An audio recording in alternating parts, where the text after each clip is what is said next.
भदादरी कोत्तागुड़ेम जिले आश्वारावपेट में वाक़े एमएलए कैंप ऑफिस में 18 जनवरी को खम्मम में मुनाकिद होने वाले बीआरएस पार्टी के जलसे आम के इंतजामात के सिलसिले में एक इजलास मुनाकिद हुआ, जिसमें रुकने पार्लिमान खम्मम एन नागेश्वर राव, साबिक रियासती वजीर T Nageswara Rao, government whip R Kantarao, रुकने असम्बली मचना नागेश्वर राव के अलावा दीगर मुकामी बीआरएस कायदीन ने शिरकत की। इस मौके पर खम्मम में मुनाकिद होने वाले वज़ीर आला केसीआर के जलसे आम को कामयाब बनाने के सिलसिले में तैयारियों का जायजा लिया गया।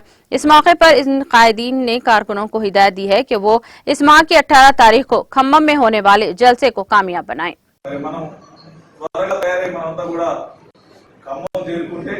సభను విజయవంతం చేయడానికి అవకాశం ఉంటుంది తప్ప లేకపోతే ఎవరి వారు స్వచ్ఛందంగా ఛాలెంజ్ గా తీసుకొని చేస్తే తప్ప లేకపోతే కాదు।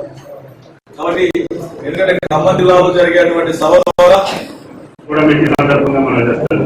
కాబట్టి దయచేసి మనం వ్యవసాయకంగా బలపడకుండా మన రాష్ట్రం కానీ మన దేశం కానీ బలపడదు। కాబట్టి అన్ని రంగాల్లో అన్ని పంటలు పండించగలిగినటువంటి రైతాంగం కానీ భూములు కానీ మీ నియోజకవర్గానికే దక్కింది। అంటే మన నియోజకవర్గానికి మన గట్టి మీద ఉన్నారు। యూతంలో ఫ్రీ కరెంట్ వస్తుంది, అవతల కరెంటు లేదే లేదు।